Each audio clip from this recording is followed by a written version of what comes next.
All right, so let's find out why this faction fell. And also when it fell. So what we're gonna go do is we're gonna go to civilizations and other entities. There's only one dwarven faction in this world that I'm aware of, which is the Constructive Orb, which is us. And we know that in what? It's in the year of 123, I think. Okay, so we accepted the nobility at Ironshore, obviously, but I'm looking for where I generated a whole bunch of forts to kind of bring it back, because we basically just got completely obliterated by elves at a point, and I'm trying to figure out what happened and where. So that's the goal. What happened and where? Attic Guilds was made what was Attic Guilds? Attic Guilds is a bismuth bronze crossbow. All craftsmanship is of the highest quality. Or craftsmanship is of the highest quality. It is decorated with blue peafowl and adorned with hanging rings of llama bone and menaces with spikes of bat tooth. It was created in Helirax by the dwarf Rakust Tusk Torch in the year 33 and became the symbol of our faction. See. So it seems to be like a lot of recitals, wrestling competitions. I'm also curious to know who was the last king of this faction or the last queen. At what point did we start getting invaded? I think it was like years 170 something. Let's just scroll down. Yeah, up until it's all just foot races, performances, parties, recitals. A lot of chills, a lot of chill stuff. Like everything's happening at Helirax, which is our mountain home. By the way, the other main fortress in this faction is called Masterwork, which is a really good name for a fortress. Just trying to scroll. This game very much has clowns. Yes, very much has clowns. All right, so the dwarf Lycott Focused Sacts became the king. Here. Oh wait, did we start it? Hold on. So we had they had a recital of the Tomb of Dying in Helirax in the Calm Celebration, and then in the Midsummer the factional animal attacked the bloated construct, which is the blotted construct of the Constructive Orb, and the elf Sidania Strifeful Lyrics led the attack, and the defenders were led by the dwarf Cog. And the fractional animal defeated them and pillaged Helirax. So I think this was the start of it right here. I think this was the start of it. Jogi, thanks to Prime. And Dr. Linden, thanks for checking out a gift. So that's interesting. I think that was the start of it right there. Basically, it was like a party faction, very heavily focused on just relaxing and having a chill time. Why would they attack? They're probably partying too hard and cutting down too many trees, if I had to guess. But let's read about this elf. This elf was born in year 9. The elf that led the attack. This elf was born in year 9. She was the third eldest daughter of Ifami, Camelage, and Iwawa, or whatever. Had some childhood friends, became a herbalist and a door blot, found a lover, fought in the scorching battles in the Mire of Sieges, which was... the Mire of Sieges could be found within the Mythical Plains. All right. And Etten settled it. Okay, so it was like a goblin pit, basically. So they were fighting with goblins in the 30s. Very many fights. Like, look at these. All against goblins, from what I can tell. Made some friends in the honor of combat, and then became the princess. So after fighting in many battles in the year 35, she became the princess of the factional animal. Broke up with one of her first lovers, and the factional animal attacked the sins of defense. So basically, they were like these elves had been at war for their entire existence against, goblins. Maybe they were mad that the dwarves weren't helping. Because the dwarves were just sitting in their corner, just like partying, basically. Having foot races, putting on dances, all that jazz. There's a bug where dwarves can spawn without skin. That's why you have a dwarf that's -1 years old. The factional animal attacked the yawning monsters at the Sins of Defiance. So they're fighting. So a poly battle elf princess, shot and killed, literally just like murdering goblins left and right, and eating them. So she shot and killed the goblin Stolsneb Void Menaces in the Mire of Sieges and devoured it. Fought in the Dangerous Onslaught. Let's see. Actually, interesting. In the year 61, the Constructive Orb held a foot race in Helirax, and she took part. She was the victor. She won one of their foot races, and then went back to fighting. Okay, cool. Tale of an Elven Princess. Continued on fighting. And then took place in another foot race and was the victor again. Took place in yet another foot race and was the victor again. Found another lover. Continued fighting. Took part in another foot race at Helirax. Remember, she takes over Helirax eventually in year 150. Continues fighting, continues taking part in the foot races, and she wins all of them. Took a part in another one. Also, the factional animal is a really good Elven faction name, by the way. Attacked the painful sins at the Sins of Defense in Malice Shuts. Sidna led the attack, and the Goblin Axeman was... the goblins were led by the Goblin Axu Seduced Down. Sounds like a Disturbed album. Fought more sieges. The Siege of Throwing. Terrifying. Led the attack. Okay, more fights. Took part in another foot race. And was not the victor this time. She lost the foot race in 106. Oh, no. Continued fighting. Found another lover. Didn't break up with anybody, so just more lovers. Although lovers might be dying. Led by the Goblin. Okay. Fought in the Siege of Assaults in Wraith Creep. Okay, cool. Shot and killed another goblin, devoured him. Yep, as you do. Attacked in the defense of the Mire of Sieges. Okay. Fought in this steamy battle in the Mire of Sieges. Really, really likes fighting in the Mire of Sieges. That's where that goblin faction is like basically like headed up, right? Fought in the Ignited Onslaught on Wraith Creep. All right. Fought in the Siege of Murdering. Like they're not even like prettying that one up. That's just the Siege of Murdering. Fought in the Battle of Smoke. Attacked the Sins of Defense.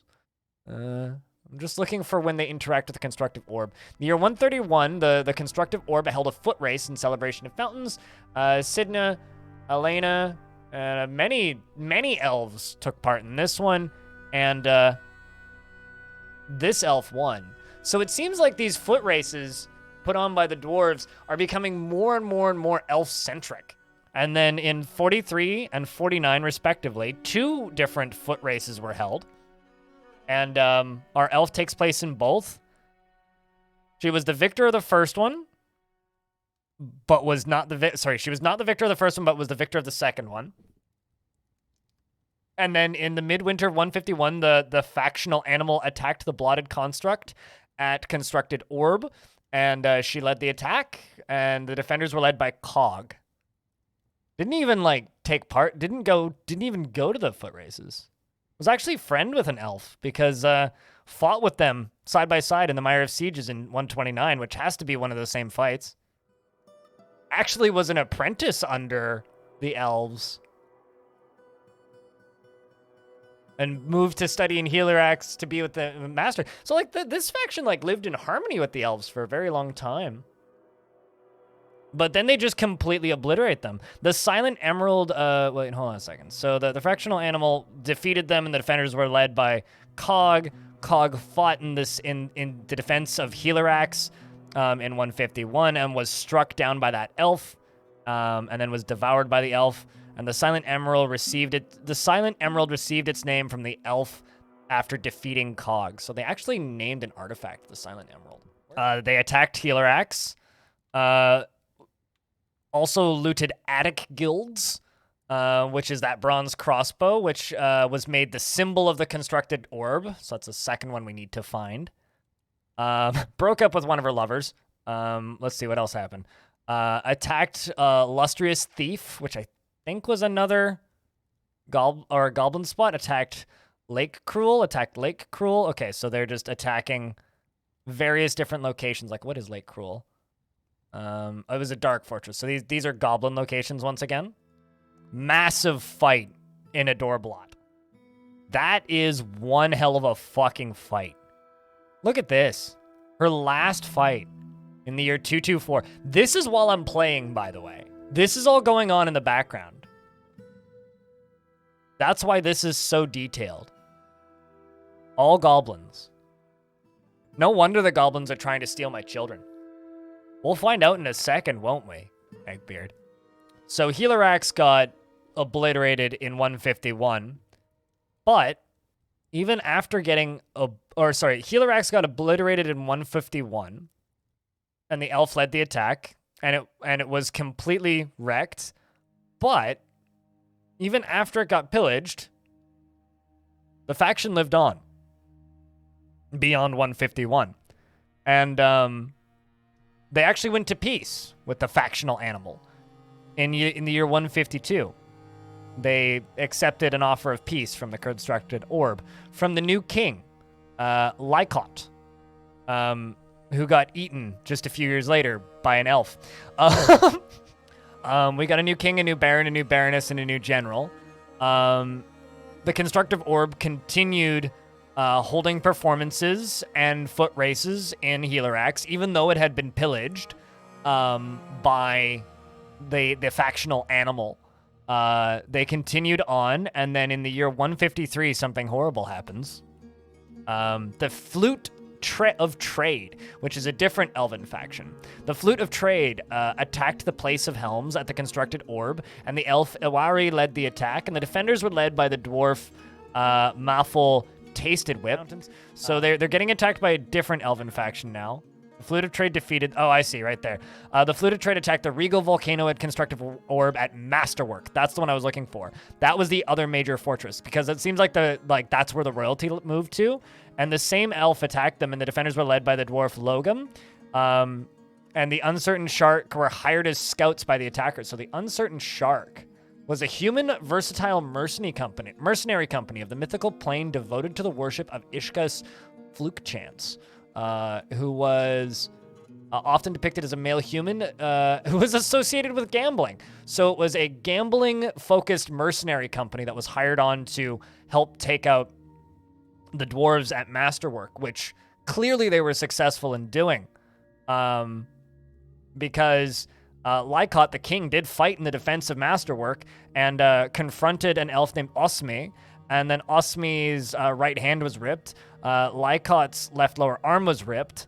Lycott was struck down by the elf and then devoured by the elf. The Flute of Trade attacked in there, and alongside of the Uncertain Shark, which is also a good name for a gambling-focused mercenary company. The Flute of Trade defeated the constructed orb, and the elf led the charge at Masterwork. We could read about that elf too, but we've read about a lot of elves today, and we're almost at the bottom. And then the constructive orb continued holding foot races in Helirax, because they still had control of Helirax. I'm sorry, what? The gopher monster Ramolf Holcanker was the victor of the race of 154. Okay, I need to know. Revolve Holcanker was a gopher monster. It was the only one of his kind, a gigantic eyeless gopher twisted into humanoid form. It is ravening. It is slate gray hair is long and straight. Beware its poisonous gas. Probably gassed all of the other people competing. He was associated with suicide, lies, disease, and death. And then they suddenly gained a new group of... Okay, I see. So in 155, they gained a bunch of new royalty because they were attacked by the Flute of Trade at the Fair Boots at the Constructive Orb at Channeled Lancers, and the elf Awari led the attack. So it seems like this elf is like the primary destructor of the rest of our Dwarven faction here, because they attacked Helirax, they took Helirax, they defeated the constructive orb at Helirax. They attacked their last few remaining places.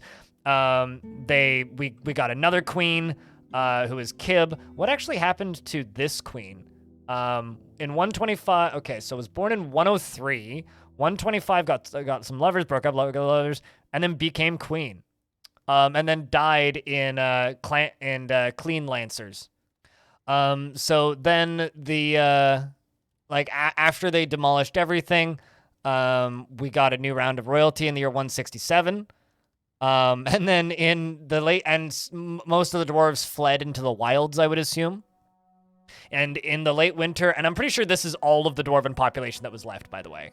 I'm pretty sure it was just Dudok, Amos, Usteth, Kib, and then that was it. And then Usteth began embezzling funds as the outpost liaison. I mean, there's nothing else to do, right? Like, there's no one to trade with. Then, in the year 219, I take over. I founded Bootmarks. I founded Worktaunt. I founded Crazed Hammers. Then the elves destroyed Bootmarks. And then I made Worktaunt. I made Craft Skull. That's a good name. I made Paddle Begin. I made Channel Cobalt. I made Lantern United. Lantern United. I made Gatejaws. I made Strap Pages. And then the elves attacked Gatejaws. I made Chain Brass. I made Iron Shore. And then the rest is me. And that is the history all the way up until when, in this timeline, I retired Iron Shore because the settlement regained their senses after initial period of questionable judgment, which is what this also, for those of you who've never read Legends, this is what it says when you retire a fortress. The constructive orb at the settlement of Iron Shore regained their senses after an initial period of questionable judgment. Okay, made a spire from the underworld named the Hideous Citadel, established a gateway in Lustrous Thief. Okay, well, actually, the elves took over Lustrous Thief, did they not? Hold on. Also an alligator person? They were fighting with a lot of, they're at war, so the Lustrous Thief very much at war with alligator people. And dingo people. The gopher monster created the position of high executioner as a matter of course. I think it's fair to say that this gopher was a fan of wrestling. Yeah, this guy's just a Dragon Ball character. He's also a pretty chill, like, monster, considering this dude's in charge of a goblin faction. He's pretty chill. He's only killed 2 things. Of course, both of them are goblins, probably just part of his hobbies. But not particularly interested in just, like, murdering everybody, which is weird. Generally, like, demons like this are enemies with everybody, have no friends, and murdered 1 billion people. But this dude, what god did he worship? The Flower of Quintessence was a deity that occurs in the myths of the constructed orb, Alod. He worshipped a dwarven god, most often depicted as a male dwarf and is associated with silence.